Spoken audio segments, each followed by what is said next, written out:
কলেজের পিছনের বড় বটগাছটার নিচে বসে চোখের পানিতে শার্ট ভিজিয়েই যাচ্ছে আমাদের গল্পের নায়ক রাসেল। কোনো বাধাই যেন মানছে না চোখের পানি। রাসেল ডান হাতের উল্টো পিঠ দিয়ে চোখের কোণে লেগে থাকা পানি মুছে আর সামনের পুকুরটার দিকে তাকিয়ে আনমনে কিছু একটা ভাবতে থাকে।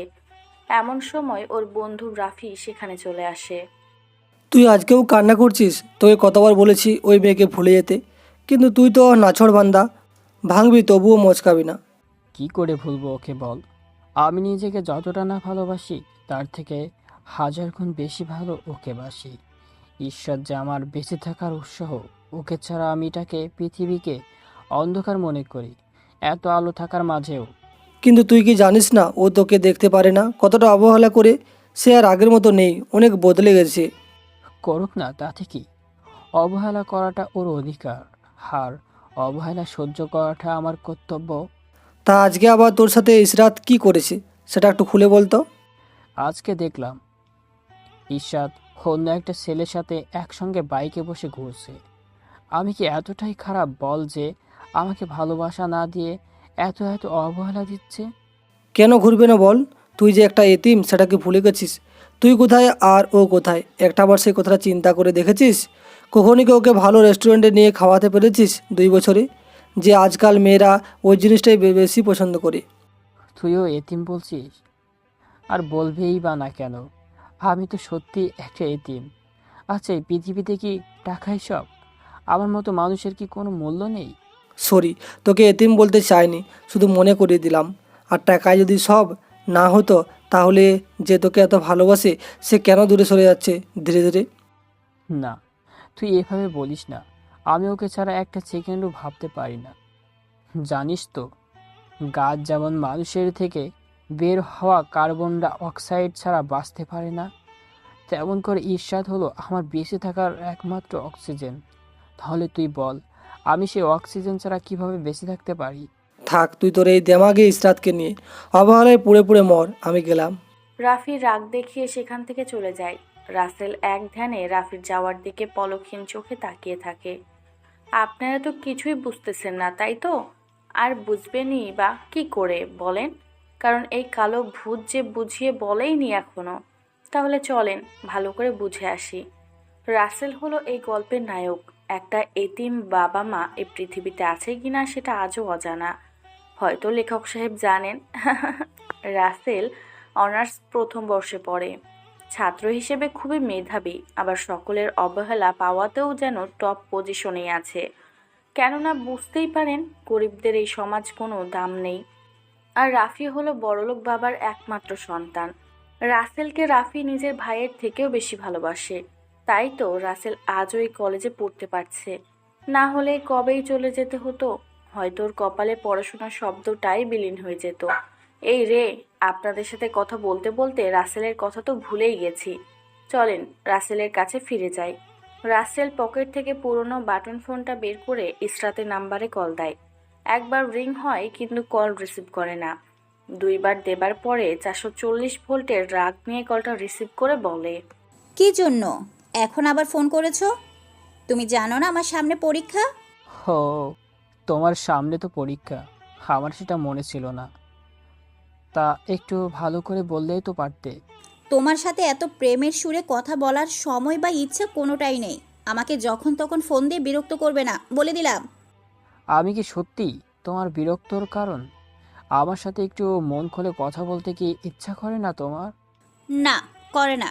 তোর সাথে কথা বলে আমার সময় নষ্ট করতে চাচ্ছি না। এখন তুই নিজেই ফোন কাটবি নাকি দারোয়ান ডেকে কল কাটবো, কোনটা? না না, সেটার দরকার নেই। সিম কোম্পানির স্যারেরা তো আছেই কল ডিসকানেকশন করার জন্য। তুমি শুধু লাল বোতামটা চাপ দিলেই হবে। হুম, বুঝতে পেরেছিস তাহলে। এখন দূর হ আমার সামনে থেকে। সময় হলে কথা বলবো। তুমি যে বলছো পরীক্ষার জন্য কথা বলতে পারবে না, কিন্তু ছেলেদের নিয়ে বাইকে করে ঠিকই ঘুরে বেড়াও। তুই কি এখন আমাকে সন্দেহ করিস নাকি? আর ও আমার মামাতো ভাই ছিল। তোমাকে সন্দেহ করার ক্ষমতা আমার নেই। আচ্ছা, পরের সময় হলে কল দিও। অপেক্ষা করাই তো এখন আমার অভ্যাসে পরিণত হয়ে গেছে। রাসেল কলটা কাটার আগেই ইসরাত ঠাস করে কলটা কেটে দেয়।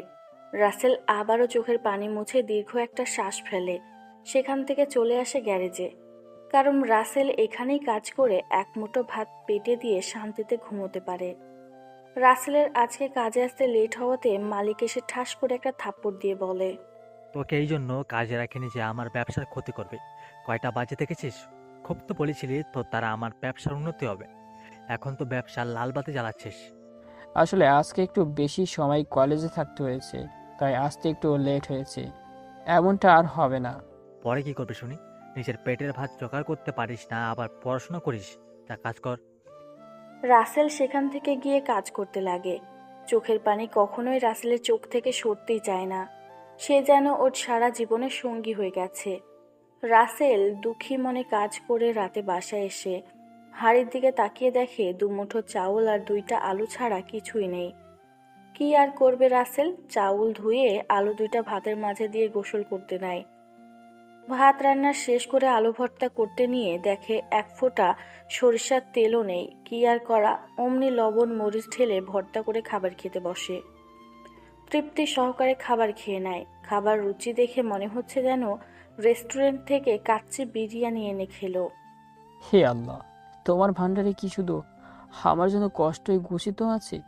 যদি সেটা হয়, তাহলে কষ্টের সাথে আমাকে সেই কষ্ট সহ্য করার ক্ষমতা কেন দাওনি? আমার যে আর এই স্বার্থপর পৃথিবীতে বাঁচতে ইচ্ছা করে না। কি করে বাঁচবো বলো? যে মানুষটাকে আঁকড়ে ধরে বেঁচে থাকার স্বপ্ন দেখেছিলাম, সেও যে আজ দূরত্বটা বাড়িয়ে দিচ্ছে। রাসেল এমনভাবে কাঁদতে কাঁদতে ইসরাতকে কল দেয়, কিন্তু ইসরাত বারবার কেটে দেয়। শেষ পর্যন্ত ফোন সুইচ স্টপ করে রাখে। রাসেল চোখে পানি নিয়েই কখন যে ঘুমিয়ে যায় সেটার কোনো হদিশ নেই। সকালে ফজরের আজানের শব্দ শুনে রাসেল ঘুম থেকে উঠে মসজিদে গিয়ে নামাজ পড়ে নেয়। মসজিদ থেকে বাসায় এসে পেটে ক্ষুধা নিয়ে বইকে সামনে রেখে পড়তে বসে। ঘরে কিছু নেই যে রান্না করবে, আবার পকেটে টাকাও নেই। মাসের শেষ, বুঝতেই পারেন। রাসেল পড়তেছে এমন সময় রাফি কল দেয়। রাসেল রাফির কল দেখে তাড়াতাড়ি রিসিভ করে। হ্যালো দোস্ত, কেমন আছিস? তোকে কষ্ট দিয়ে আমি কি করে ভালো থাকবো বল? কালকে তোকে একটু বেশি বলেছি, প্লিজ ইয়ার মাফ করে দিস।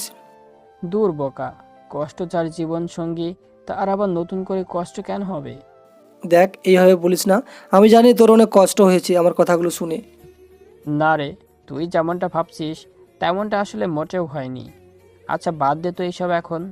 আচ্ছা ঠিক আছে, তা বস, সকালে নাস্তা করেছিস তো নাকি? রাসেল রাফিকে যদি বলে নাস্তা করেনি তাহলে এখনই বাসায় খাবার নিয়ে আসবে, কিন্তু রাসেল সেটা চায় না। কেননা এমনিতেই রাফি ওর জন্য অনেক করে, তাই ভেবে চিনতে বলে।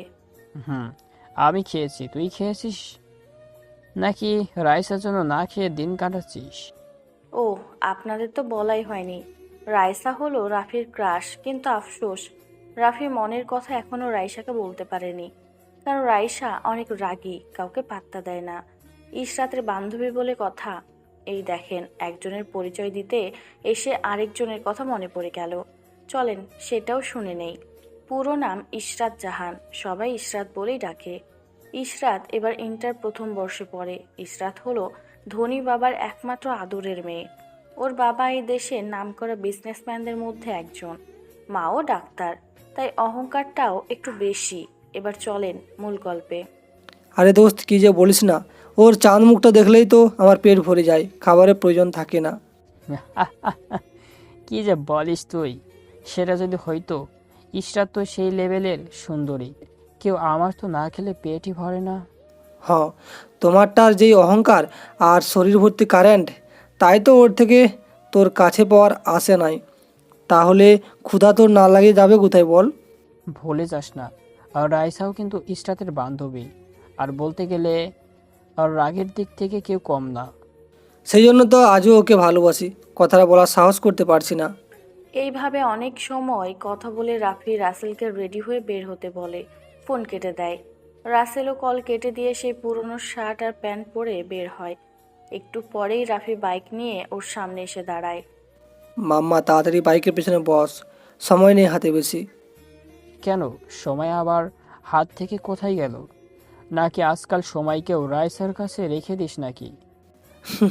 কি যে বলিস না। আচ্ছা, পরে কথা বলা যাবে, আগে চল। তারপর ওরা কথা বলতে বলতে চলতে শুরু করে। রাফি সোজা একটা রেস্টুরেন্টের সামনে এসে বাইক থামায়, যেটা দেখে রাসেল অনেকটাই অবাক হয়ে যায়। তাই অবাক নয়নে রাফির দিকে তাকিয়ে জিজ্ঞেস করে, রাফি, তুই কলেজে না গিয়ে এইখানে বাইক থামালি কেন? আরে বোকা, তুই ভাবলি কি করে যে আমাকে মিথ্যা বললেই সেটা আমি বিশ্বাস করব? মানে তো আমি ঠিক বুঝলাম না। তুই যে সকালে একটু দানা পানি পেটে দিসনি সেটা আমি বুঝতে পেরেছি। এখন কথা না বলে চল, খেয়ে নিবি। আমিও খাইনি তোর সাথে খাবো বলে। রাফির কথা শুনে রাসেল চোখে স্পষ্ট পানি চিকচিক করে। এমন বন্ধু থাকলে আসলেই কোনো কষ্টকেই কষ্ট মনে হয় না। ওরা দুইজন গিয়ে খাবার খেয়ে আবার কলেজে চলে আসে। ওরা দেখতে পায় রাইসা একা বসে আছে। দোস্ত, তুই একটু এই কাগজটা রাইসাকে দিবি। আমার না ওর সামনে গেলে হার্টবিটটা কমতে থাকে। তুই আমার বন্ধু, আর আমি তোর জন্য এইটুক করতে পারবো না? সেটা কিভাবে ভাবলি? তুই তো শুধু আমার কষ্টটাই বুঝিস। রাসেল নিজের হাতে একটা চিঠি লিখে রাফিকে সেখানে রেখে একা রাইসার কাছে যায়। হাই রাইসা, কেমন আছো? রাইসা অন্যদিকে তাকিয়েছিল, রাসেলের কথা শুনে ওর দিকে তাকায়। ভালো আছি। তা কি জন্য এসেছেন এখানে? রাসেল হাত বাড়িয়ে কাগজটা বের করে রাইসার দিকে দিতে নিলেই রাইসা এমন একটা কাজ করে যেটা বিশ্বাসযোগ্য ছিল না। কেননা রাইসা রাসেলের হাতে কাগজ দেখে রাগী লুক নিয়ে ঠাস ঠাস করে দুইটা থাপ্পড় লাগিয়ে দেয়। যেটা দেখে সবাই অবাক। রাফি তো যেন বাকরুদ্ধ হয়ে গেছে। আর রাসেলের কথা কি বলবো বুঝতেই পারতেছেন, মানুষ হাজার ভোল্টের শক খেলে যেমন হয়। এই, আপনার লজ্জা করে না? নিজের গার্লফ্রেন্ড থাকা সত্ত্বেও আমাকে এই লাভলেটা দিচ্ছেন? রাসেল যেই না কিছু বলতে যাবে অমনি সেখানে ইসরাত চলে আসে আর রাসেলের মুখের কথা কেড়ে নিয়ে বলে, রাইসা, কি হয়েছে রে যে তুই এভাবে ওর গায়ে হাত তুললি? আর বলিস না, তুই তো একটা লম্পটকে ভালোবাসিস। তুই থাকা সত্ত্বেও আমাকে ভালোবাসার লাভলেটা দিতে এসে। রাইসার কথা শুনে ইসরাত রাসেলের থেকে কোনো কথা না শুনেই ঠাস ঠাস করে থাপ্পড় লাগিয়ে দেয় আর চিল্লান দিয়ে বলে, আমি জানতাম তোর চরিত্র ঠিক নাই, তাই বলে তুই এইভাবে আমি থাকা সত্ত্বেও আমার বান্ধবীকে ভালোবাসার কথা বলতে আইছস? রাসেল কোনো কথা বলছে না। কি করে বলবে বলেন? দুইজনের থাপ্পড়ে ওর ঠোঁট দিয়ে রক্ত বের হচ্ছে। সবাই যেন বিনা পয়সায় সিনেমা দেখতেই ব্যস্ত। রাফিয়া দূরে দাঁড়িয়ে থাকতে না পেরে কাছে আসে আর বলে, অনেক হয়েছে, আর না। রাইসা, তুমি যে ওর গালে হাত তুললে, একটা বার কি কাগজটা হাতে নিয়ে খুলে দেখেছো ভেতরে কি আছে? না, আর কেন দেখবো? ওর মতো মানুষ এইগুলো ছাড়া আর তো কিছুই দিবে না, স্বাভাবিক। হ্যাঁ, রাইসা তো ঠিকই বলেছে। আমি ওর তো কোনো ভুল দেখছি না। না, ও লম্পট না। আসলে আমার ভুল হয়েছে ওকে দিয়ে কাজটা পাঠানো। যদি আমি জানতাম এমনটা হবে তাহলে কখনো দিতাম না। মানে?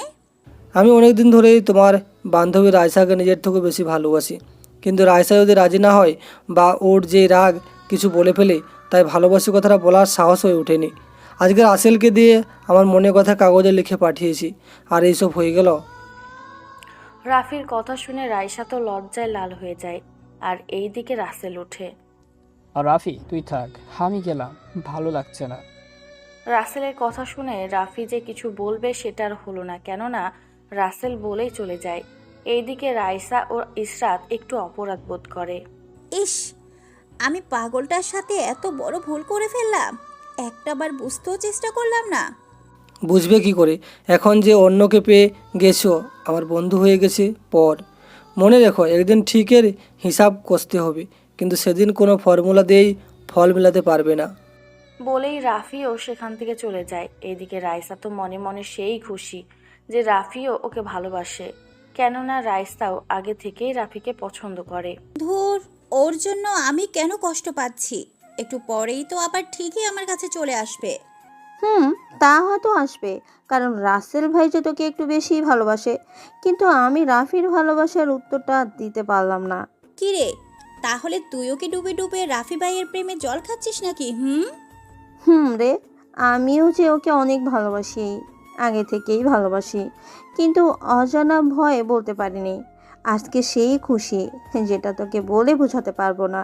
তুই তো খুশিটাকে ঠিকই পেলি, মাঝখান থেকে আমার পাগলটা শুধু শুধু গুনে গুনে 4টা থাপ্পড় খেলো। ঠোঁট কেটে রক্ত বের হয়ে গেছে। ভাইয়া থেকে ক্ষমা চেয়ে নিতে হবে। আমার ভালোবাসার কথা জানাতে এসে বেচারা নিজেই ফেঁসে গেল। আরে দূর, ওর মতো ফকিরের কাছে আবার কিসের ক্ষমা? ওর কাছে ক্ষমা চেয়ে তুই কি তোর সম্মানটা নষ্ট করবি নাকি? তুই না ভাইয়াকে ভালোবাসিস, তাইলে এই কথা কিভাবে বলছিস? তোর লজ্জা করছে না নিজের ভালোবাসার মানুষের সম্পর্কে এসব কথা বলতে? ভুল তো সেখানেই করেছি রে। ওকে ভালোবেসে তখন কি আর বুঝতাম যে ওর সাথে আমার রিলেশন করাটাই ভুল? এই 2 বছরে কোনোদিন একটা জিনিসকে গিফট করেছে বল? কখনো কোনো রেস্টুরেন্টে খাওয়াতে পর্যন্ত নিয়ে যেতে পারেনি। তাহলে ওর সাথে রিলেশন করে আমার জীবনটা কেন নষ্ট করব? এখন তুই কি করতে চাইছিস বলতো? আমার মাথায় তো কিছুই ঢুকছে না। ও আমাকে এতটাই ভালোবাসে যে হুট করে কিছু করে বসতে পারে, তাই ওকে ধীরে ধীরে দূরে সরিয়ে দিচ্ছি। লোকে কি বলে, একটা এতিম গ্যারেজের ছেলে এই ইসরাত চৌধুরীর বয়ফ্রেন্ড। এটা শুনে আমার সম্মানের 18টা বেজে 20টার কাছাকাছি চলে যায়। দেখ ইশরাত, এটা করা ঠিক হবে না। ভাইয়া গরিব হলে মানুষ হিসেবে খুব ভালো, এতটাই সহজ সরল যে তুই যেই দিকে বলিস সেই দিকেই থাকে। তোর ইচ্ছা হয় তুই ওকে বিয়ে বানিয়ে নেগা, যা। 2 বন্ধু একজনের বয়ফ্রেন্ড। ইশরাত হেসে নে। একদিন এমন দিন আসবে যে বুঝবি রাসেল ভাইয়া তোর জীবনে কতটা অংশ জুড়ে ছিল। এইভাবে আরও অনেক কথা বলে ইশরাত ও রাইসা চলে যায় ক্লাস করতে। এইদিকে রাসেল এসে নদীর ধারে গাছের গোড়ায় শিকড়ের উপরে বসে চোখের পানিতে বুক ভাসিয়েই যাচ্ছে। রাসেলের মনে গহীনে জমানো কষ্টের পরিমাণটা যখনই বৃদ্ধি পায় তখনই এখানে চলে আসে, যেন প্রকৃতির সাথে ওর ভালো বন্ধুত্ব হয়ে গেছে। রাসেল এক মনে নদীর স্রোতের দিকেই তাকিয়ে ভাবছে। নদীর এই অঝোর ধারায় বয়ে চলা স্রোতের এই নির্দিষ্ট একটা জায়গা আছে যেইখানে গিয়ে অন্যদিকে মোড় নেয়, কিন্তু আমার জীবন নামক নদীতে যে স্রোত হামেশাই বয়ে চলেছে তার কোনো নির্দিষ্ট জায়গা নেই।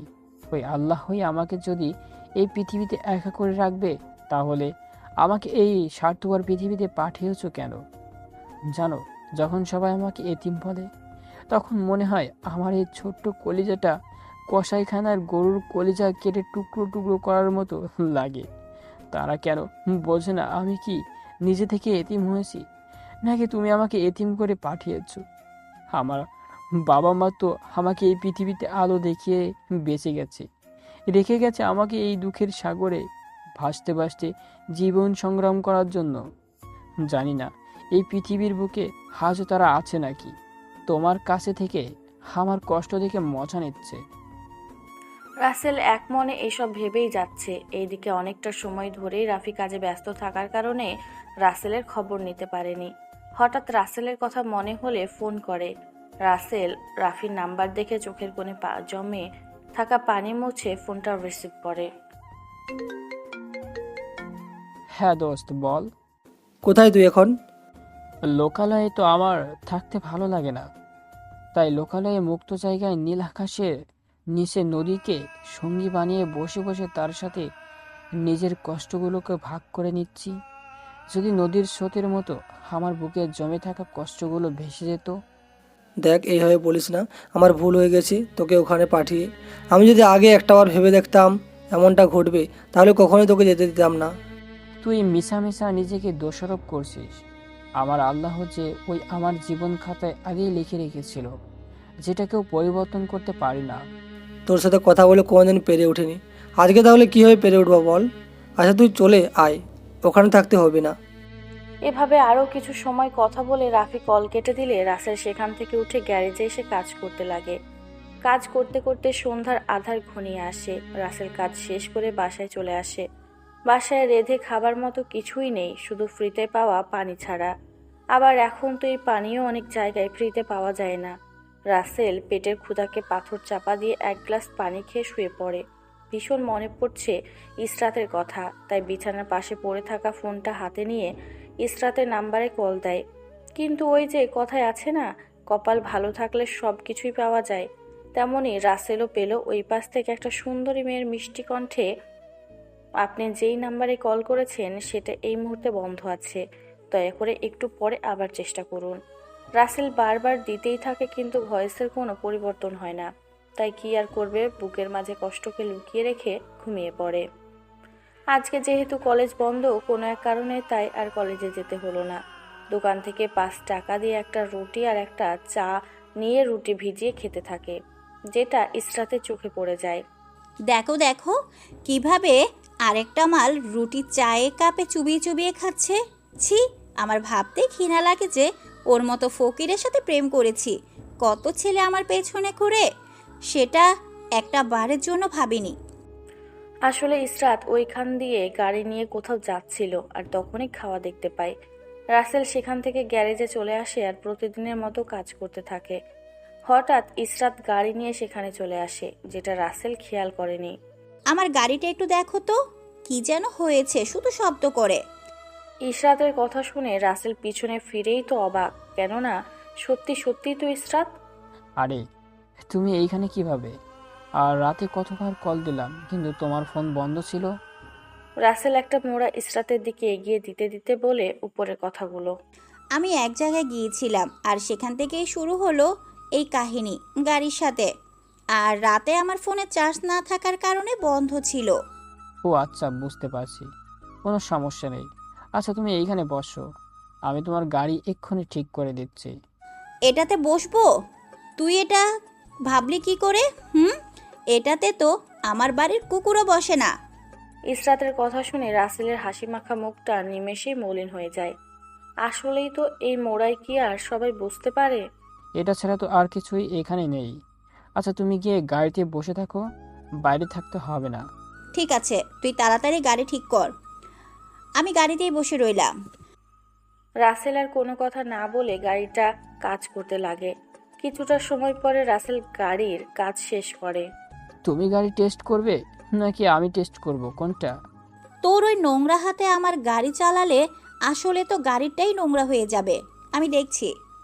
ইসরাতের কথা শুনে রাসেল মন খারাপ করে বলে। আচ্ছা তোমার গাড়ি তুমিই দেখো। ইসরাত গাড়ি চালিয়ে দেখলো ভালো হয়েছে, তাই ব্যাগ থেকে কিছু টাকা বের করে বলল। এই নে ধর তোর কাজের মজুরি, আর বাকিটা যেটা আছে সেটা তুই খেয়ে নিস। একটা রুটি আর চা খেয়ে যে কারোর দিন পার হয় সেটা ভাবতেই কেমন লাগে।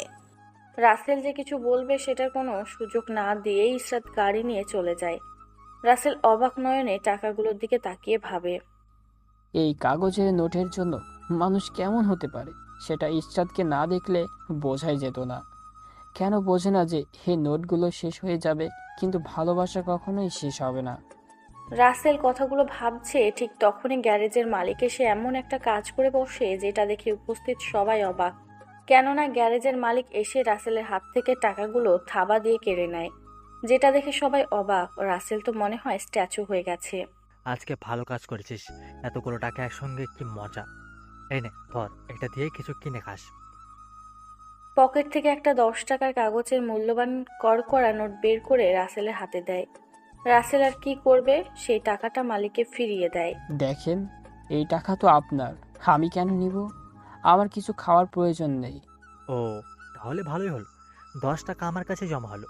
এর সাথে আর 10 টাকা হলে 20 টাকা হবে না। কি কিপটা রে বাবা রে বাবা, আমি এত কিপটা মানুষ কখনোই দেখিনি। ওই, তুই কি আমাকে বিড়বিড় করে কিছু বলতেছিস নাকি? না মালিক, আপনাকে কিছু বলার সাধ্য আমার নেই বা কখনো হবেও না। ঠিক আছে, যা এখন, আর কথা না বলে যা গিয়ে কাজ কর। রাসেল সেখান থেকে গিয়ে আবারও কাজ করতে শুরু করে। কাজ করছে কিন্তু হাত চলছে না। কি করে চলবে বলেন? পেটে ভাত না থাকলে কি আর কাজ করার শক্তি থাকে? রাসেল তবুও অনেক কষ্টের সাথে কাজ করতে থাকে। দুপুরে কাজ থেকে আসার সময় কিছু বাজার করে আনে। কি ভেবেছেন খুব ভালো মন্দ জিনিস বাজার করেছে? আরে না, কারণ ওর কাছে অত ভালো বাজার করার টাকাই তো নেই। রাসেল বাসায় এসে চুলোতে ভাত বসিয়ে গোসল করে নেয়। ভাত রান্না হয়ে গেলে আলু ভর্তা করে ভাত খেয়ে নিয়ে সেই একটা ঘুম দেয়। বিকালে ঘুম থেকে উঠতে না উঠতেই রাফি কল দেয়।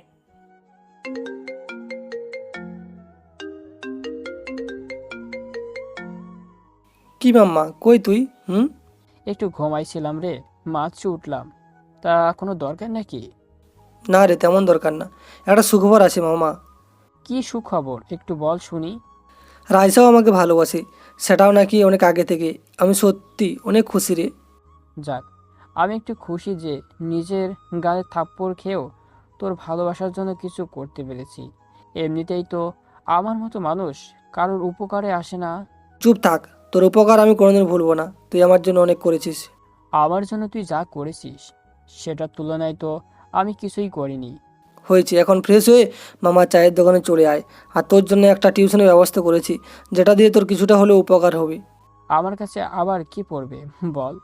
আমার যে জামা কাপড় সেটা দেখে সবাই তো দৌড়ে চলে যায়, কেননা গরিবদের কাপড় নাকি দুর্গন্ধ লেগে থাকে। এর আগেও তো অনেকগুলো টিউশনি ব্যবস্থা করে দিছিলি, কিন্তু পড়ানোর সুযোগ হয়নি। ওই তোকে কি আমি এত কথা বলতে বলেছি? যেটা বললাম তুই সেটা কর। আচ্ছা ঠিক আছে, তুই থাক, আমি এক্ষুনি চলে আসতেছি। তোর ডাক শুনে আমি কি আর না এসে পারি বল? এইভাবে কিছু সময় কথা বলে রাসেল কল কেটে দিয়ে ফ্রেশ হয়ে টেবিলের কাগজের নিচে পড়ে থাকা 10 টাকা পকেটে নিয়ে খুশি মনে রাফির কাছে চলে আসে। রাফি ওর আগেই এসে বসে আছে। মামা, তোর তাহলে আসতে এত সময় লাগলো? আর বলিস না, আস্তে আস্তে একটু লেট হয়ে গেল, কেননা আজকাল রাস্তাঘাটের যে অবস্থা বুঝতেই তো পারছিস। মামা বুঝছি। এখন বস, চা খাই। মামার হাতের চা অনেকদিন হলো খাই না। এই মামা, 2টা কড়া করে দুধ চা দাও তো। মামা, একটা কড়া করে দিয়েন। আর একটা অতটা কড়া করতে হবে না, কারণ রাফির ঠোঁট পুড়লে এখন ভিটামিন নিলেই ঠিক হয়ে যাবে, কিন্তু আমার সেই কপাল না। রাসেলের কথা শুনে রাফিও দোকানদার মামা হাসতে থাকে। দোস্ত হয়েছে, এইভাবে বলিস না। মাত্র রিলেশন শুরু হলো আর তুই ভিটামিনের কথা বলছিস? ভিটামিন তো ঠিকই নাও, আর আমি বললেই সেটা অপরাধ, তাই না? রাসেল ও রাফি কথা বলছে আর চা খাচ্ছে। কিছু সময় পরে চা খাওয়া শেষ করে রাফি রাসেলকে সেই টিউশনের জায়গায় দিয়ে পরিচয় করিয়ে দিয়ে যায়। রাসেল একটা ছেলেকে পড়াবে, ছেলেটি এবার ক্লাস 7-এ পড়ে।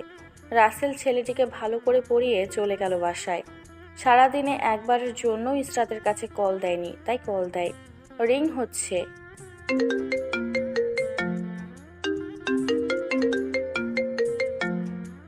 হ্যাঁ, কি বলবে বলো, আমার আবার সময় নেই কথা বলার।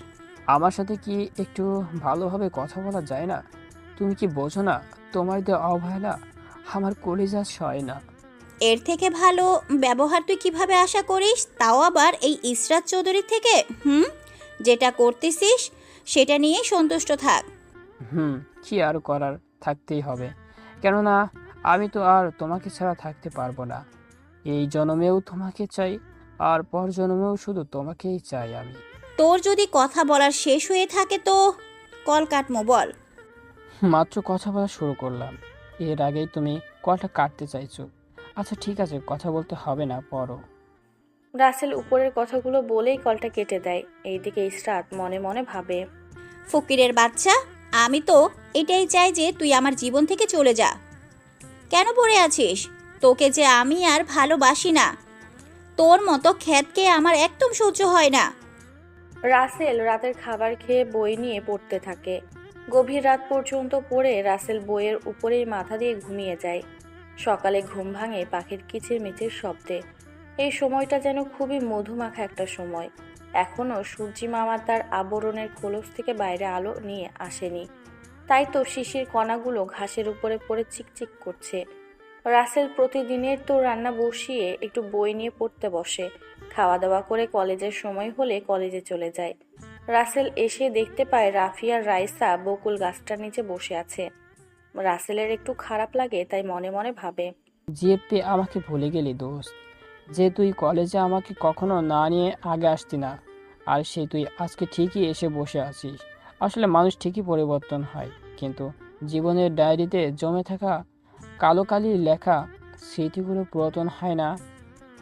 রাসেল এসব ভাবতে ভাবতে ওদের কাছে চলে আসে। রাসেল যে ওদের কাছে এসেছে সেই দিকে কোনো খেয়াল নেই রাফির। রাসেল এসে রাফির পাশে বসে বই নিয়ে পড়তে থাকে। একটু পরে ইশরাত চলে আসে। কেমন আছো তুমি? ভালো আছি, তাই তো ঠিকভাবে কলেজে আসতে পেরেছি।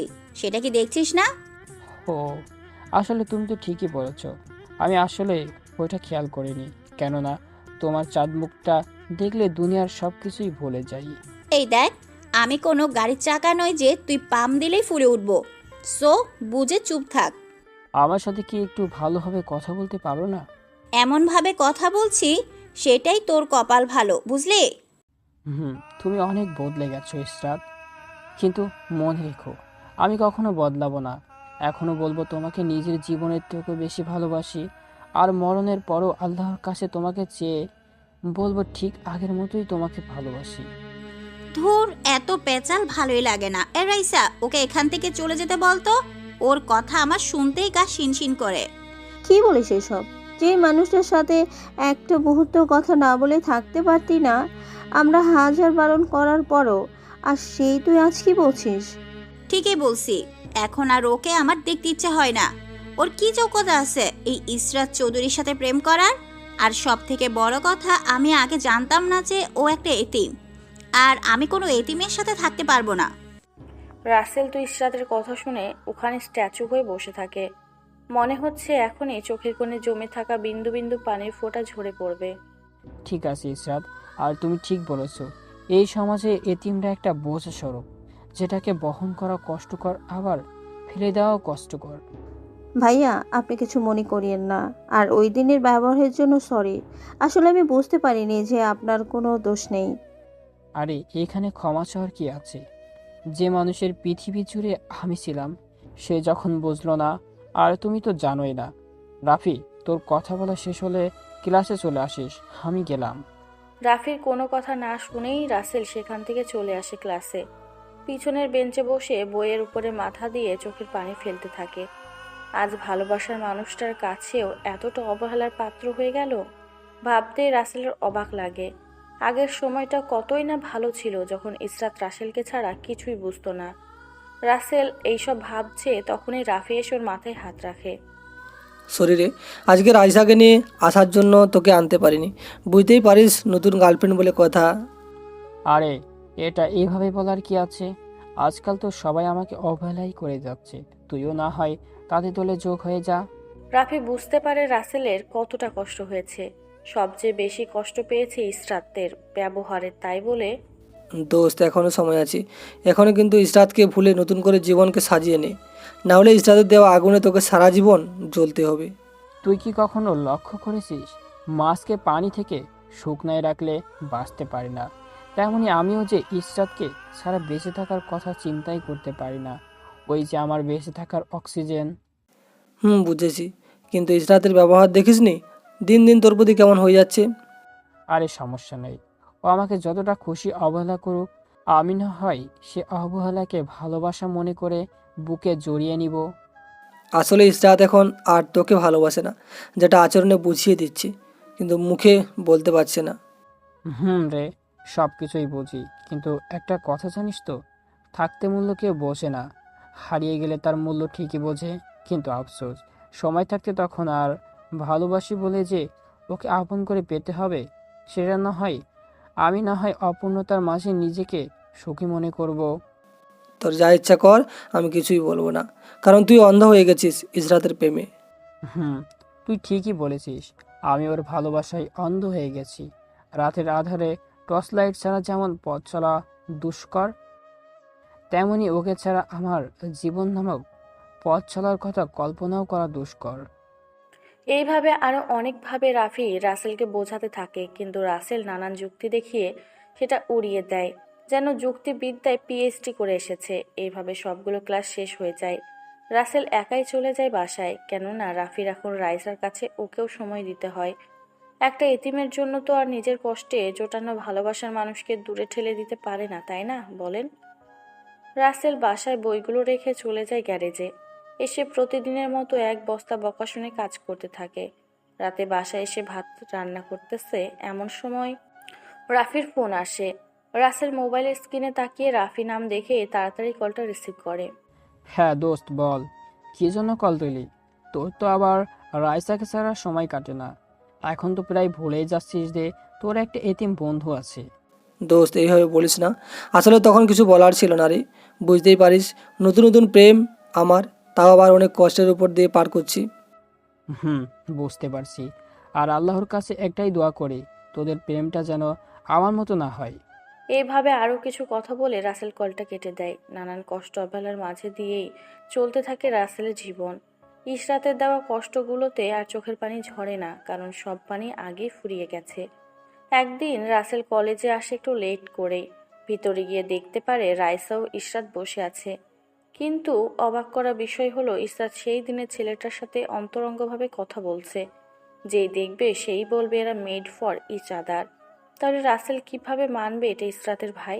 তাই রাসেল ইশরাতের কাছে যায় আর ওই ছেলেটাকে কলার ধরে উঠিয়ে ঠাস করে থাপ্পড় লাগিয়ে দেয়। তো সাহস কি করে হয় আমার কলিজার সাথে এভাবে বসে কথা বলার? শালা লুচ্চা একটা। ওই ছেলেটা যেই না রাসেলকে কিছু বলতে যাবে অমনি ইশরাত ছেলেটাকে আটকিয়ে রাসেলের গালে ঠাস ঠাস করে 4টি থাপ্পড় লাগিয়ে দেয়। উপস্থিত সবাই এটা দেখে অবাক, আর রাসেল তো অবাকের চরম পর্যায়ে, ঠোঁট কেটে রক্ত বের হয়ে গেছে। তোর সাহস কি করে হয় ওর গায়ে হাত তোলার? সামান্য একটা ভিখারি হয়ে আমার বয়ফ্রেন্ডের গায়ে হাত তুলিস? ইশরাতের আঘাতের থেকেও বেশি কষ্ট যেন ইশরাতের কথা শুনে পায় রাসেল। রাসেল ভাবতে পারেনি এমনটা ইশরাত বলতে পারবে। তুমি না সেদিন বললে ও তোমার মামাতো ভাই, আর আজকে আমি থাকতে ওকে বয়ফ্রেন্ড বানিয়ে নিলে? বাহ ইশরাত বাহ। হ্যাঁ, সেদিনই তোকে মিথ্যে বলেছিলাম তুই কষ্ট পাবি বলে। ও আসলে আমার বয়ফ্রেন্ড। জানিস ও অনেক ধনী, আমার কখনোই কষ্ট হবে না ওর সাথে। কষ্টের কথা যদি চিন্তা করতে তাহলে এমনটা করতে পারতে না। আচ্ছা এই পৃথিবীতে কি টাকাই সব? শোন, এত কথা বলে সময় নষ্ট করতে চাই না। তোকে সোজাসাপটা বলে দিচ্ছি, কোনোদিন তোর ওই ফকিন্নি মার্কা চেহারা আমাকে দেখাবি না। সত্যি কি অদ্ভুত তাই না? একটা সময় এই ফকিন্নি মার্কা চেহারাটা না দেখলে তোমার রাতের ঘুম হারাম হয়ে যেত, আর আজকে সেই চেহারাটাই বিরক্তকর কারণ হয়ে গেছে। তখন তো আর বুঝিনি যে আমি কত ভালো ছেলেকে ডিজার্ভ করি। সেটা আগেই যদি জানতাম তাহলে কি আর তোর মতো লম্পটের সাথে রিলেশন করতাম? বাহ, আজ নিজে আমাকে লম্পট বানিয়ে দিলে। যেখানে লম্পটের ফুল মিনিংটা বুঝতে আমার কষ্ট হয়। শোন, তুই হলি একটা এতিম, তোর সাথে কোনো একটা এতিমকেই মানায়। আমার মতো এত সুন্দরী আর ধনী ঘরের মেয়ের সাথে তোকে মানায় না। এটা ইচ্ছে করা আর আসমানের চাঁদ হাতে নিয়ে আদর করা একই কথা। ঠিক বলেছ, আমি একটা এতিম যার মূল্য এই সমাজে কারোর কাছে নেই। তবে হ্যাঁ, তুমি চাচ্ছ তোমার সামনে যেন কখনো না আসি। তোমার এই কথাটা আমি রাখবো, কেননা কখনো তো আর তোমাকে কিছু কিনে দিতে পারিনি। তাই এই সামান্য কিছুর জন্য যদি তুমি সুখী হতে পারো, আমি তাতেই সুখী। আমি না হয় তোমায় দূর থেকেই ভালোবেসে যাব। ভালোবাসলেই যে পূর্ণতা পেতে হবে সেটা তো না, কারণ কিছু কিছু ভালোবাসার পূর্ণতা হয় না, এর হামেশাই অপূর্ণ থেকে যায়। হয়েছে, তোর ডায়লগ শোনার কোনো ইচ্ছা বা সময় কোনোটাই নেই আমার। যা ভাগ এখান থেকে। আজকে যে মানুষটাকে অবহেলা করে দূর দূর করে তাড়িয়ে দিচ্ছ, একদিন ঠিকই এই আমিটাকে নিজের করে পাওয়ার জন্য চোখের জল আর নাকের পানি এক করে ফেলবে। কিন্তু আফসোস, সেদিন কিছুই করার থাকবে না। বেশি কিছু বলে তোমার সময় নষ্ট করতে চাই না। ভালো থেকো, আর পারলে মন থেকে ক্ষমা করে দিও। রাসেল কথাগুলো চোখের কোণে পানিকে লুকিয়ে রেখেই বলে। হাত দিয়ে পানি মুছতে মুছতে সেখান থেকে চলে যায়। মনে মনে একটা সিদ্ধান্ত নেয়, এই অবহেলা শহরে আর থাকবে না। চলে যাবে দূরে কোথাও, যেখানে থাকবে না ইশরাতের প্রতি ওর কোনো টান। এইদিকে ইশরাত, তুই কিন্তু এটা ভাইয়ার সাথে মোটেও ঠিক করলি না। আমি ভাইয়ার চোখে তোকে হারানোর ভয় সব সময় দেখছি। কতটা ভালোবাসলে এতটা অবহেলা সহ্য করতে পারে বল? আরে দূর, একটু পরেই ঠিকই আমার কাছে চলে আসবে। আর সব থেকে বড় কথা, ও একটা এতিম, ওর সাথে আমার চাই না। আমি ওর চোখে তোর জন্য ভালোবাসা দেখেছি, যেটা মিথ্যা নয়। তাই আমার মনে হয় না তোর কথা অমান্য করে তোর সামনে আসবে। এইসব বাদ দে, আমি এইসব নিয়ে চিন্তা করি না। যাক, অবশেষে মিথ্যের নাটক করে হলেও খ্যাটটাকে পিছু সারাতে পেরেছি। এখন হয়তো তোর খুশি লাগছে, কিন্তু একদিন ঠিকই ভাইয়ের শূন্যতা তোকে কুরে কুরে খাবে। আমার কথা মিলিয়ে নিস সময়ের সাথে। ইশরাত আর কোনো কথা না বলে সেখান থেকে চলে আসে। আজকে নিজেকে খুব খুশি খুশি লাগছে। প্যারা দেবার মানুষটার হাত থেকে ছুটকারা পেয়েছে। এইদিকে রাসেল বাসায় এসে কাপড়গুলো একটা ব্যাগে ভরে নেয়। কাগজপত্রগুলো নিয়ে মোবাইল থেকে সিম কার্ডটা খুলে টেবিলের উপরে একটা চিরকুট রেখে তার উপর মোবাইলটা রেখে যায়। কারণ রাসেল জানে রাফি ওকে খুঁজে না পেয়ে এখানে চলে আসবে। রাসেল বাস স্টেশনে এসে একটা রানিং বাসে উঠে পড়ে। কোথায় যাবে সেটা জানে না রাসেল, শুধু জানে এই শহরে আর থাকবে না। এইদিকে অনেকটা সময় পার হয়ে যায়, রাফি চলে আসে রাইসার কাছে। রাইসা, তুমি কি রাসেলকে দেখেছো? আমি কত করে ফোন দিচ্ছি কিন্তু ওর ফোন বন্ধ। রাফির কথা শুনে রাইসা কিছুই বলে না। কি বলবে বলেন? রাফি যে রাসেলের সাথে ঘটে যাওয়া কাহিনী সহ্য করতে পারবে না। কি হলো, তুমি কি দেখেছো ওকে নাকি দেখোনি সেটা বলো। সকালে কলেজ এসেছিল, তারপর রাইসা রাফিকে শুরু থেকে ওর সাথে কি কি ঘটনা ঘটেছে সবটাই খুলে বলে। রাফি কথাগুলো শুনেই মাটিতে বসে পড়ে। তুমি এমন করতেছো কেন? আর কিছুই হবে না, দেখবে রাগ কমলে ভাইয়া আমাদের মাঝে চলে আসবে। আমি ওকে চিনি, ও যেটা একবার বলে সেটা করেই ছাড়ি। ও হয়তো দূরে কোথায় চলে গেছে, তাই তো সিমটাও বন্ধ। দূর, তুমি যে কি বলো, দেখবে সব ঠিক হয়ে যাবে। এখন চলো, আমাকে বাসায় দিয়ে আসো। চলো। আর ইসরাতের ভালোবাসাটা আমার বন্ধুকে একেবারে শেষ করে দিল। কত করে বলেছি ইসরাত ওকে ভালোবাসে না, কিন্তু ও একটা কথাই বলতো, ভালোবাসলে পূর্ণতা পেতে হবে। সেটা কোথাও লেখা আছে নাকি? ভাইয়া খুব ভালো ছিল। আমরা না বুঝে ওনার সাথে কত অন্যায় করেছি। উনি শুধু চোখের পানি দিয়েই সেটার জবাব দিছে, কখনো প্রতিবাদ করেনি।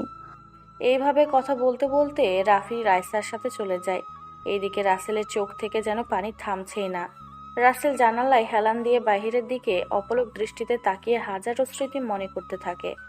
একদিন রাসেল ভাত রান্না করতেছে, তখন ইশরাত কল দিয়ে ঘুরতে যেতে বলে। রাসেলও চলে আসে ইশরাতের সাথে। ইশরাত একটা পার্কে রাসেলকে সাথে নিয়ে আসে। ওরা দুইজনে একটা বেঞ্চে বসে এক মনে একে অপরের দিকে চেয়ে থাকে।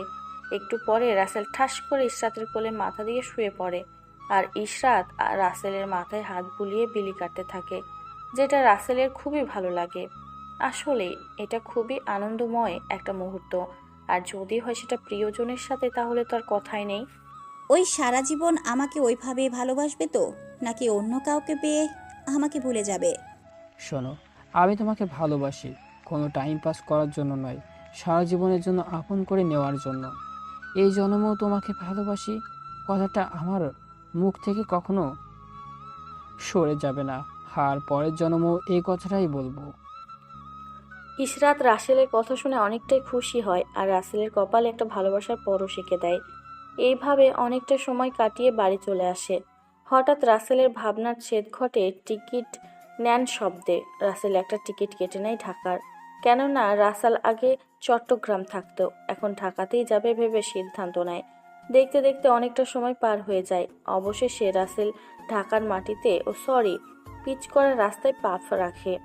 এই প্রথম রাসেল ঢাকায় আসলো। চেনে না কোনো কিছুই, কিছুই নেই কোনো পরিচিত কেউ। আবার পকেটে নেই টাকা, যা ছিল সেটা আসার সময় তো শেষ। এখন কি করবে ভেবে পায় না। পাটা বাড়িয়ে সামনের দিকে যেতে শুরু করে।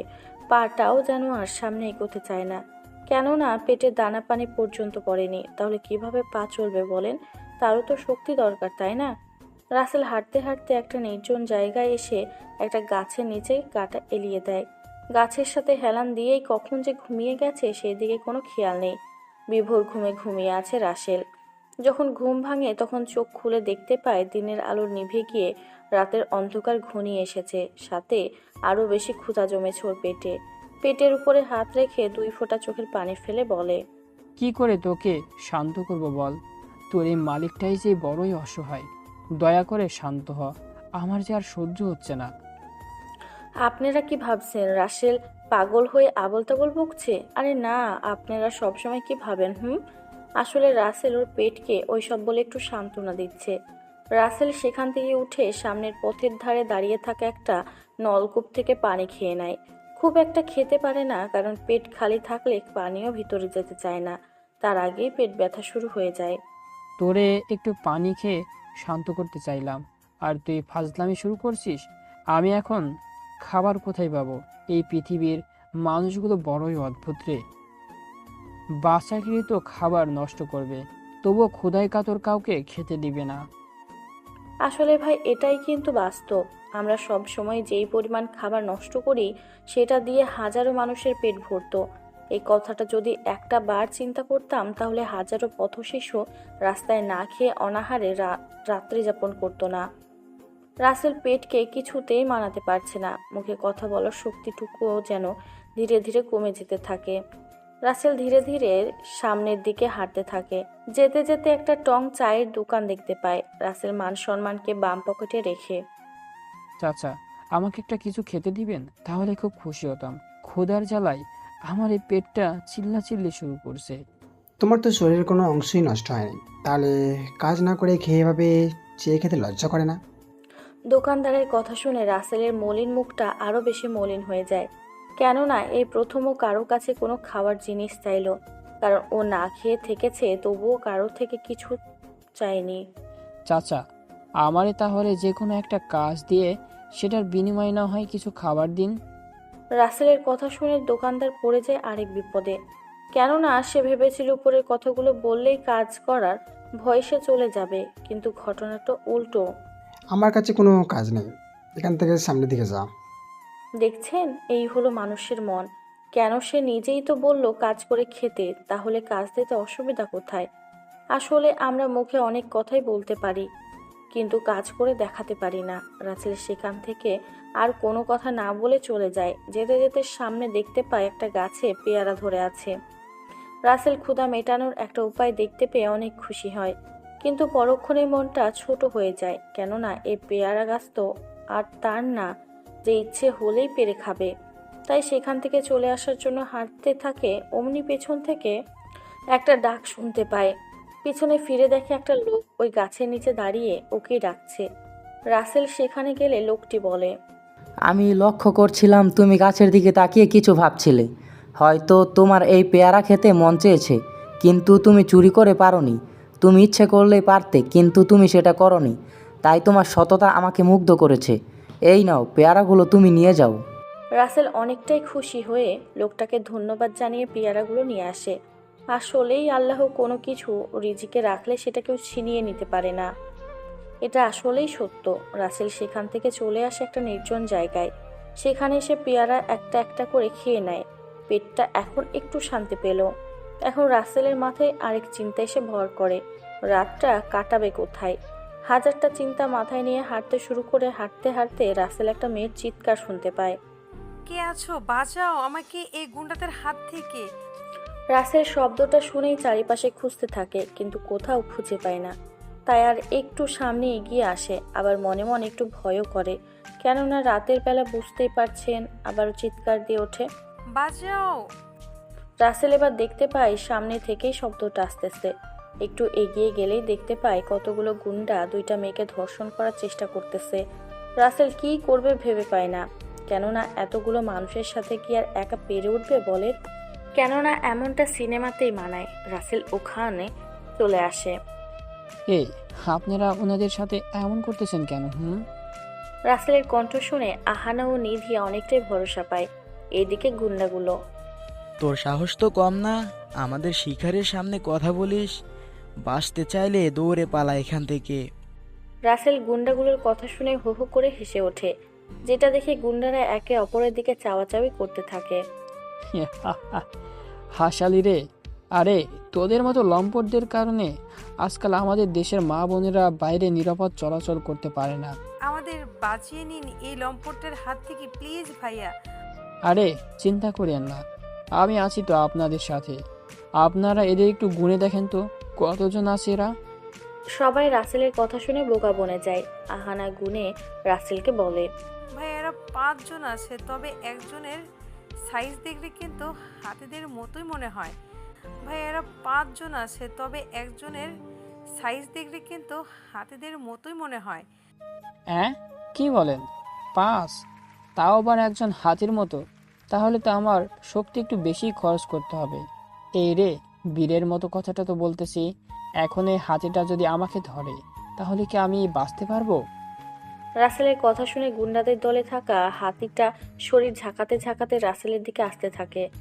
রাসেলের তো আত্মায় পানি নেই, একদম শুকিয়ে কাঠ হয়ে গেছে। হাতি দৌড়ে আসে রাসেলকে মারতে। রাসেল একটু সরে যায় আর হাতি পিছনে থাকা গাছটার সাথে ধাক্কা খেয়ে পড়ে যায়। রাসেল গিয়ে ওর উপরে কয়েকটা লাগিয়ে দেয়। ব্যাস হয়ে গেল। হাতি কেলাতে বাকিদেরও একে ফাঁকি দিয়ে দিয়ে মারতে থাকে। পরে গুন্ডাগুলো দৌড়ে পালিয়ে যায়।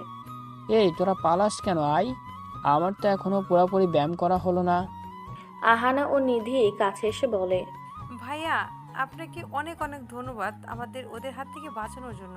ধন্যবাদ দেওয়ার কি আছে, এটা আমার কর্তব্য।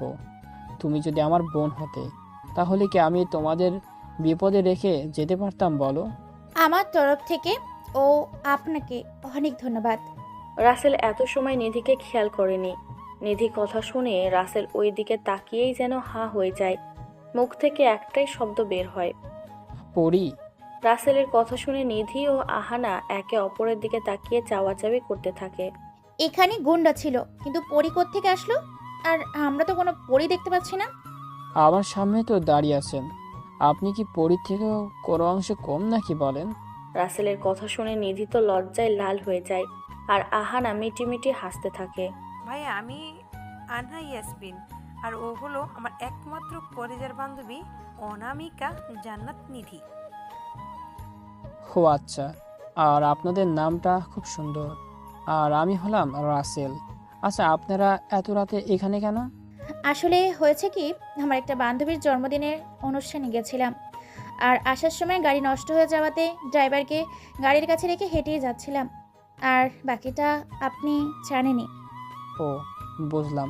আচ্ছা চলেন, আমি আপনাদের বাড়ি পৌঁছে দিই। ওরা তিনজনে কথা বলতে বলতে হাঁটা শুরু করে। কিছুটা সময় পরে নিধির বাসা চলে আসে। নিধিরা অনেক বড় লোক। রাসেলকে বাড়ির ভিতরে যেতে বলে, কিন্তু আহানাকে বাড়ি পৌঁছে দিতে হবে বলে যায় না। আবার আহানাকে ওর বাড়ি পৌঁছে দেয়। আহানাদের বাড়িও যেন নিধিদের কোনো অংশে কম না, বরং ওদের থেকে বেশি বড়। ভাইয়া চলো ভেতরে, বাবা মায়ের সাথে কথা বলো, তারপর যাবে। না বোন, আজকে না, অন্য একদিন যাব।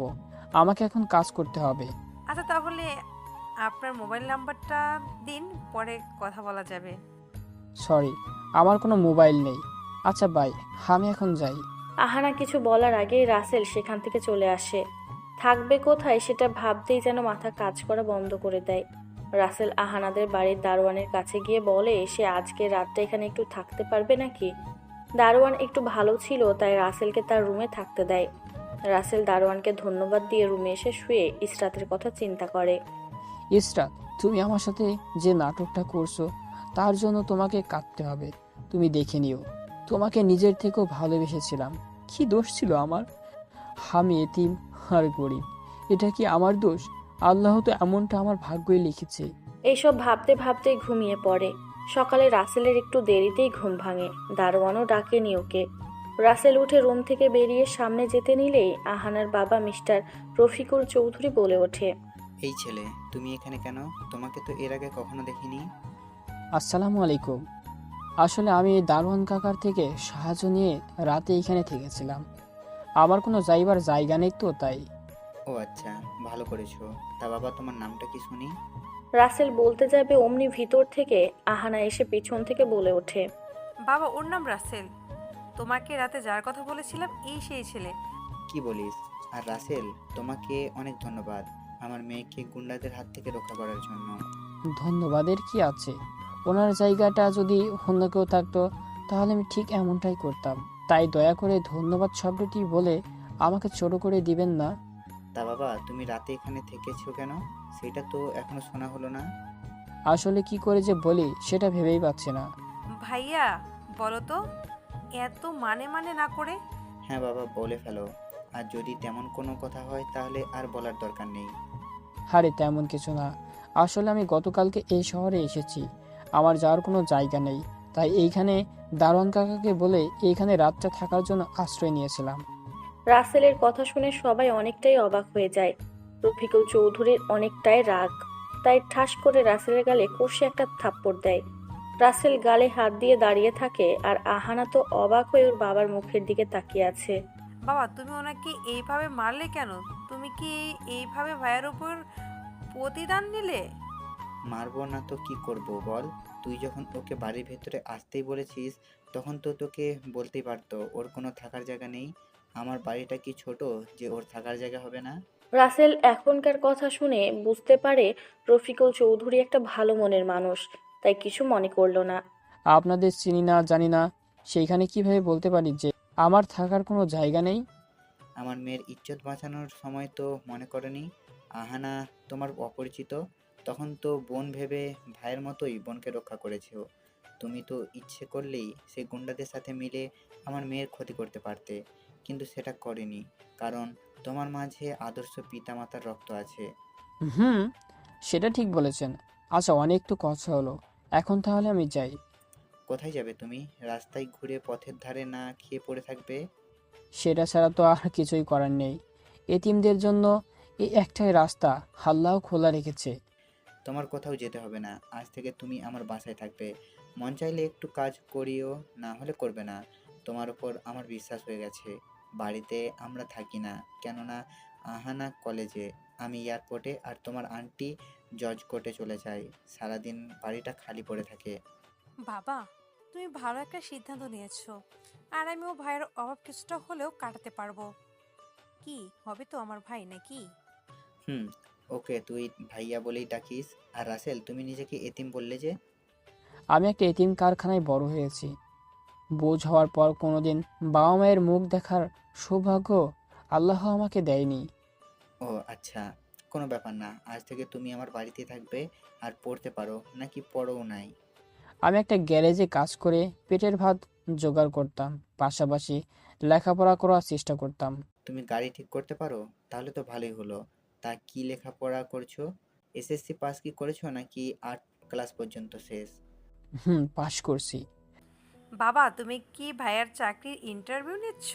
দেখছো ভাইয়ার মুখটা শুকিয়ে আছে ক্ষুধায়। হুম, বুঝেছি। তা বাবা, তুমি এসএসসি কোন ডিপার্টমেন্টে আর কোন গ্রেডে পাস করেছো? আমি তেমন ভালো করতে পারিনি, তবে এইচএসসিতে সায়েন্সে গোল্ডেন এ প্লাস। আর আমি বর্তমান অনার্স সেকেন্ড ইয়ারের ছাত্র। রাসেলের কথা শুনে রফিকুল চৌধুরী যেন আসমান থেকে মাটিতে পড়ে এমন অবস্থা। আর আহানা তো অবাক হয়েই আছে এখনো। কি, তুমি এত ভালো ছাত্র ছিলে? শুনে খুব খুশি হলাম। আচ্ছা, তুমি বিমান বাহিনীতে চাকরি করবে? আল্লাহ যদি বিমান বাহিনীর চাকরি কপালে রাখতো তাহলে ভালোই হতো। তাহলে ধরো তোমার চাকরি হয়ে গেছে। রাসেল তো রফিকুল চৌধুরীর কথা শুনে হো হো করে হেসে দেয়। ভাইয়া, তুমি এইভাবে হাসছো কেন? হাসবো না তো কি করব? আমি এখনো আবেদন করলাম না, আর আমার চাকরি নাকি হয়ে যাবে। ওহো, এই ব্যাপার। আমি আরো ভাবলাম কি জানি কি। শোনো বাবা, পারে তোমার চাকরি দিতে, কেননা বাবা হলেন বিমান বাহিনীর মার্শাল আর্ট সিনিয়র ওয়ার্ডেন্টার অফিসার। রাসেল তো অবাক হয়ে যায়, এত বড় একজন অফিসারের সামনে হাসলো। সরি, আমি বুঝতে পারিনি। আরে সরি বলার কি আছে? আমিও তো তোমাকে দেখে বুঝতে পারিনি তুমি এতটা পড়াশোনা করেছো। আহানা, ওকে ভিতরে নিয়ে খাবার খেতে দে, না হলে এই পরে গেল বলে। রফিকুল চৌধুরী কথাটা বলেই অফিসের উদ্দেশ্যে চলে যান। আর এদিকে আহানা রাসেলকে নিয়ে ভিতরে আসে। রাসেল তো অবাক হয়ে বাড়ির সব কিছু দেখতেই ব্যস্ত। রাসেল যেই না সিঁড়ির দিকে তাকিয়েছে অমনি রাসেলের কলিজায় একটা মোচড় দিয়ে ওঠে আহানার মাকে দেখে। কেন যে এমনটা হলো সেটা এখনো অজানা। না, এই ছেলেটাকে আমাদের বাড়িতে তো আগে কখনো দেখি নাই। আম্মু, এ হলো রাসেল, আমার ভাইয়া, কালকে যার কথা বললাম তোমাদের। ও আচ্ছা, বুঝতে পারলাম। তা বাবা রাসেল, তুমি কেমন আছো? আমি অনেক ভালো আছি। আপনি কেমন আছেন? এই তোমার তো সাহস কম না? হুম। রাশিদা চৌধুরী চোখ বড় করে কথাটা বলে। রাসেল তো ভয়ে চুপসে গেছে, তাই কিছুই বলে না। আম্মু, তুমি ভাইকে এইভাবে বকতেছো কেন শুনি? রাসেল তোর ভাইয়া হলে আমার তো ছেলে হলো, তাই না? তাহলে ও আমাকে আম্মু বলে ডাকলো না কেন? রাসেল তো অনেকটাই অবাক রাশিদা চৌধুরীর কথা শুনে। এতটা আপন করে কেউ কিভাবে নিতে পারে? আচ্ছা আম্মু, আমার ভুল হয়ে গেছে। আসলে আম্মু শব্দটা কখনো ডাকার সৌভাগ্য আমার হয়নি, তাই অভ্যাস নেই। তোর কথা তো আমি একটুও বুঝতে পারলাম না। আম্মু, ভাইয়া এতিম, ওর বাবা মা ভাই বোন কেউ নেই। কে বলছে ও এতিম? হুম, আমরা আছি না। আর বাবা, তুই একদম চিন্তা করবি না, এখন খেয়ে নে। রাসেল খেতে বসে যায়। আহানা বেড়ে দিচ্ছে আর মিসেস রাশিদা চৌধুরী পাশেই দাঁড়িয়ে এটা ওটা দিচ্ছে। রাসেল রাশিদা চৌধুরীর মুখের সামনে এক লোকমা খাবার তুলে ধরে। রাশিদা চৌধুরীর চোখে জল এসে যায়, কেননা এইভাবে কখনো খায়নি তো, তাই। রাশিদা চৌধুরী খেয়ে নেয়। আমি যে কারো বোন সেটা কি কেউ মনে রাখে? নে, এবার আদুরে বোনকে সামলা। নে পেতনি হাকর। রাসেল পেতনি বলাতেই তো আহানা লুচির মতো ফুলতে থাকে। রেগে ফায়ার হয়ে যায়। ভাইয়া, তুই আমাকে পেতনি বললি? তুই পেতনি, তোর বউ পেতনি। ছেলেরা কিভাবে পেতনি হয় শুনি? আর আমার তো বউ নাই, তাই তুই তাকে পেতনি বলেও লাভ নেই। যা, তোর সাথে কোনো কথা নাই। আহানা অন্যদিকে মুখ ঘুরিয়ে কথাগুলো বলে। রাসেল খাবার ওর মুখের সামনে নিয়ে বলে, নে হা কর। খাবো না আমি, তুই খা। আমো ফুচকা যেন কোথায় পাওয়া যায়? চলো না, আমি আর তুমি যে খেয়ে আসি। তবে যদি কেউ যেতে চায় সাথে তাহলে যেতে পারে। ভাইয়া আমি যাব, ফুচকা কত মজা। আহানার কথা শুনে রাসেল ও রাশিদা চৌধুরী হো হো করে হেসে ওঠে। নে আগে খেয়ে নে, পরে না হয় ঘুরতে নিয়ে যাব তোকে, কেমন? আহানা রাসেলের হাত থেকে খাবার খেয়ে নেয় আর রাসেলের গলা জড়িয়ে ধরে বলে, এই তো আমার আদরের লক্ষ্মী ভাইয়া। এইভাবে হাসি ঠাট্টার মাঝে খাবার পর্ব শেষ করে সোফায় বসে কথা বলতে থাকে। তখনই রাশিদা চৌধুরী ফোনে আহানার বাবা কল দেয়। আসসালামু আলাইকুম। ওয়ালাইকুম আসসালাম। রাসেলের সব কাগজপত্র ইমেল করে দাও তো। রাসেলের কাগজপত্র মানে তো আমি কিছুই বুঝলাম না। রাসেলকে বিমান বাহিনীর চাকরিতে ঢুকিয়ে দিব, তাই ওই কাগজপত্র ইমেল করে দাও আমাকে। আচ্ছা দিচ্ছি, দাঁড়াও তুমি। রাশিদা চৌধুরী কল কেটে দিয়ে রাসেলের থেকে সব কাগজপত্র নিয়ে রফিকুল চৌধুরীকে ইমেল করে দেয় ছবি সহ। রাসেল, তুই তাহলে আহানের কলেজে ভর্তি হয়ে পড়াটা শেষ কর। কি মজা কি মজা, আমি ভাইয়ের সাথে কলেজে যাব। থাক, আর পড়াশোনা করব না। সবাই এতিম খ্যাত ছোট লোক বলে অপমান ছাড়া কিছুই বলে না। আমার ভাইকে এইসব বললে এত বড় সাহস এই শহরে কারোরই নেই। তবে গুন্ডাদের কথা বাদ। এক্ষুনি না বললি কেউ কিছু বলবে না, তাহলে ভয় পাচ্ছিস যে? ভয় পাবো তাও আবার আমি? তোর বোন হই আমি, বুঝলি? নো ভয়। হয়েছে, আর বলতে হবে না। রাশিদা চৌধুরীর আদেশ পেয়ে আহানা রাসেলকে নিয়ে একটা রুম দেখিয়ে দেয়। রুমটা অনেক সুন্দর করে সাজানো গোছানো। আচ্ছা অহনা, এই রুমটা এত সুন্দর করে সাজানো গোছানো কেন? এখানে কি কেউ থাকে? আসলে আমার একটা ভাই ছিল, ছোটবেলায় নাকি হারিয়ে গেছে, তাই আম্মু ওই রুমটা ভাইয়ার জন্য প্রতিদিন সাজিয়ে রাখে, যদি ভাইয়া কখনো ফিরে আসে এটা ভেবে। আহানা চোখে নোনা পানি ভর করে, সেটা মুছতে যাবে অমনি রাসেল আহানার চোখের পানি মুছে দেয়। কাঁদিস না, দেখবি আল্লাহ একদিন তোর ভাইকে ঠিক তোদের কাছে ফিরিয়ে দিবেন। আচ্ছা তুই ফ্রেশ হয়ে একটু রেস্ট নে, আমি বরং নিধিকে একটু জ্বালিয়ে আসি।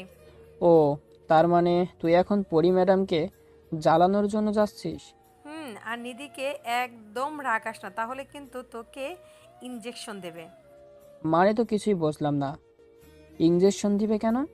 নিধি হলো ডাক্তার, হয়নি, তবে আর 1 বছর পরে হবে। ও আচ্ছা, বুঝলাম। আচ্ছা সাবধানে যাস, কেমন? আর বেশি রাগিয়ে দিস না তাহলে। আর নিধি অনেক লক্ষ্মী একটা মেয়ে, আম্মু তো ওকে ছেলের বউ বলেই ডাকে। বাবারে বাবা, বলিস কি এটা? ছেলে নাই পাশে, আর এদিকে বৌমা খোঁজা শেষ। আচ্ছা তুই থাক, আমি গেলাম। রাসেল আর কথা না বলে ওয়াশরুম থেকে ফ্রেশ হয়ে বিছানায় গায়ে এলিয়ে দিয়ে ভাবে কোথায় ছিল আর এক মুহূর্তের মাঝে কোথায় আসলো। ইসরাতের কথা বড্ড বেশি মনে পড়ছে রাসেলের। রাসেল মনটাকে শক্ত করে ইসরাতের কথা ভুলে অনেক কষ্টে ঘুমকে নিজের বশে আনে, মানে ঘুমের দেশে পাড়ি জমায়। এইদিকে ইসরাত বারবার মোবাইল হাতে নিয়ে চেক দেয় রাসেল কল বা মেসেজ দিচ্ছে নাকি, কিন্তু বারবার হতাশ হয়ে ফোন রেখে দেয়। ইসরাতের এখন একটুও ভালো লাগে না, শুধু রাসেলের কথা বারবার মনে পড়ছে। ইসরাত কলেজে চলে আসে, দেখে রাইসা ও রাফি আগেই বসে আছে, কিন্তু রাফির মনটা খারাপ। রাইসা, কেমন আছিস তোরা? ওহো, তুই আয় বস। আর কেমন থাকি বল, মনের মানুষটার কষ্ট দেখে কি আর ভালো থাকা যায়? কেন, রাফি ভাইয়ের আবার কি হলো শুনি? ওর মনটা খারাপ, রাসেল ভাইয়ের সাথে কোনো যোগাযোগ করতে পারেনি। রাইসার কথা শুনে ইসরাত অনেকটাই অবাক হয়ে যায়। মানে রাসেল আবার কোথায় যাবে? কলেজে আসেনি এখনো? না, ওর ফোনটাও কাল থেকে বন্ধ, কোনো খবর পাচ্ছি না। তোমার কারণে আমার বন্ধু কিছু হলে আমি তোমাকে ছেড়ে কথা বলবো না, বলে দিলাম। ইসরাত কি বলবে ভেবে পায় না, ওর চোখেও আজ পানি। যে মেয়েটার চোখে কাল অবধি পানি ছিল না, আজ এতিমটার জন্য তার চোখে পানি। আমি বুঝতে পারিনি এমনটা হয়ে যাবে, হতো এমনটা আগে কখনোই করেনি। আমি তো কত কিছু বলেছি। তুই কি মনে করিস না যে কালকে যেটা করেছিস সেটা একটু বেশিই ছিল? কালকে অবহেলার পরিমাণটা একটু বেশিই ছিল। আচ্ছা রাফি, রাসেল ভাই যেখানে থাকতো তুমি কি সেটা চেনো?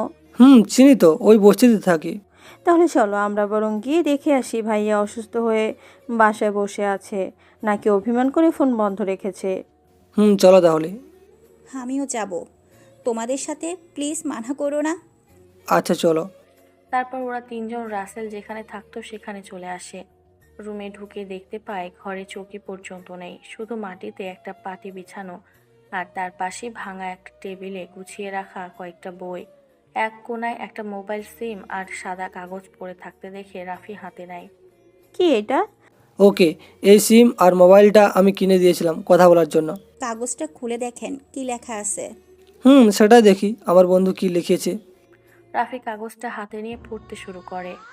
দোস্ত, প্রথমেই ক্ষমা চেয়ে নিচ্ছি, যাইবার আগে তোর সাথে দেখা পর্যন্ত করতে পারলাম না। কেননা এই নিষ্ঠুর শহরটা আমার জন্য নয় রে। কি করব, যার জন্য বেঁচে থাকার হাজার স্বপ্ন দেখতাম, সেই তো এই এতিমটার মুখ দেখতে চায় না। তাই তো চলে যাচ্ছে তোদের ছেড়ে। মোবাইলটা রেখে গেলাম, পারলে ক্ষমা করিস আর ভালো থাকিস। শেষ একটা কথা বলবো, রাইসাকে কখনো কষ্ট দিস না, কেননা তুই আমার মতো আবার এত কষ্ট সহ্য করতে পারবি না। আর ইসরাতকে বলিস সবসময় যেন ভালো থাকে, আর ভালো তো থাকবেই। আমার মতো এতিমের মুখটা দেখিবেই না, আর বিরক্ত হতে হবে না। আর লেখার ক্ষমতা হচ্ছে না রে, ভালো থাকিস তোরা। আল্লাহ যদি বাঁচিয়ে রাখে তো দেখা হবে। ইতি, এতিম ছেলে। চিঠিটা পড়েই রাফি সহ সবাই কান্নায় ভেঙে পড়ে। ইশরাতের কান্না যেন থামছে না। দেখছেন, এই জন্য বলি থাকতে মূল্য দিতে শিখুন, কারণ হারিয়ে গেলে আর হাজার মূল্য দিতে চেয়েও কোনো লাভ হবে না। ইসরাত, আজকে তো তুমি অনেক খুশি তাই না? আমার বন্ধুটাকে সরিয়ে দিয়ে। ওর একটাই দোষ ছিল, সেটা হলো তোমাকে নিজের থেকেও বেশি ভালোবাসতো। এইভাবে বলো না প্লিজ, আমি আগে আসলে বুঝতে পারিনি এমনটা হবে। বুঝবে কেমনি? আমার বন্ধু যে একটা এতিম ছিল, আর সবাইকেই না কোনো অল্পতে বিশ্বাস করে নিত, যেটা ওর জীবনে কাল হয়ে দাঁড়িয়েছে। তবে এখন তুমি মুক্ত। রাসেল নামের কেউ ভালোবাসি বলে বিরক্ত করবে না, মোবাইলে কল দিয়ে বলবে না তোমার কথা না শুনলে ওর ঘুম আসে না। যেই মানুষটা আমার ভালোবাসাটাকে কাছে এনে দেওয়ার জন্য কত অত্যাচার সহ্য করেছে, অথচ একটিবারের জন্য ও মুখ ফুটে তার প্রতিবাদ করেনি। আর তুমি সেই মানুষটার পবিত্র ভালোবাসা নিয়ে মিথ্যে নাটক করেছো। ঠিকই বুঝবে তুমি যেদিন কিছুই করার থাকবে না। এভাবে বলবেন না প্লিজ, আমি যে ওকে অনেক ভালোবাসি। কেন এমনটা করেছি যেটা আমি নিজেও বুঝতে পারিনি। সেটা আর বলে লাভ নেই, কারণ আমি তো আর রাসেলের মতো বকা না আপনার মিষ্টি কথা বিশ্বাস করব। এই রাইসা, চলো তো। রাফি কথাগুলো বলেই রাইসার হাত ধরে নিয়ে সেখান থেকে চলে যায়। ইশরাত সেখানেই বসে কান্নায় ভেঙে পড়ে। আজকে যেন চোখের পানি বাধা মানছে না। আজকে ঠিকই বুঝতে পারছে রাসেল ওর জীবনে কতটা জায়গা জুড়েছিল। ওর কথা বলা বিরক্ত না, বরং ভালোবাসায় জড়ানোর যত্ন ছিল। রাসেল, তুমি কেন চলে গেলে? আমি না হয় ভুল করে কথাটা বলেছি, তাই বলে তুমি চলে যাবে? একটা বারের জন্য ভাবলে না তোমাকে ছাড়া আমি কি নিয়ে বাঁচবো? ইশরাত কান্না করতে করতে সেখান থেকে চলে যায় বাড়িতে। এইদিকে রাসেল ঘুম থেকে উঠে ফ্রেশ হয়ে নিচে এসে দেখে ওর মা কাজের মেয়ের সাথে কাজ করতেছে। আম্মু, কি করতেছো শুনি? দেখছিস রান্না করতেছি, তাও জিজ্ঞেস করছিস? তোমাকে কাজ করতে হবে না, তুমি সরো তো, আমি করতেছি, বুঝতে পারলে? রাসেলের কথা শুনে রাশিদা চৌধুরীও কাজের মেয়ে লাইলা অবাক হয়ে রাসেলের দিকে তাকিয়ে থাকে। তুই রান্না করবি মানে কি? তুই কি রান্না করতে পারিস নাকি? আমি সব পারি, কারণ আমি তো রান্না করেই খেয়েছি, তাই না? না, তোর কাজ করতে হবে না। তোর বাবা এসে দেখলে খবর করে ছাড়বে। কিছুটি বলবে না, আমি আসি তো নাকি? আর বাবা আমার হাতের রান্না খেয়ে ভুলে যাবে কে রান্না করেছে। বাবা এত বড় স্মার্ট। আচ্ছা, রান্না কর দেখি কেমন পারে রান্না করবে আমার ছেলে। রাসেল রান্না করতে শুরু করে। ওর কাজ দেখে কাজের মেয়েটাও যেন অবাক হয়ে দেখা যাচ্ছে।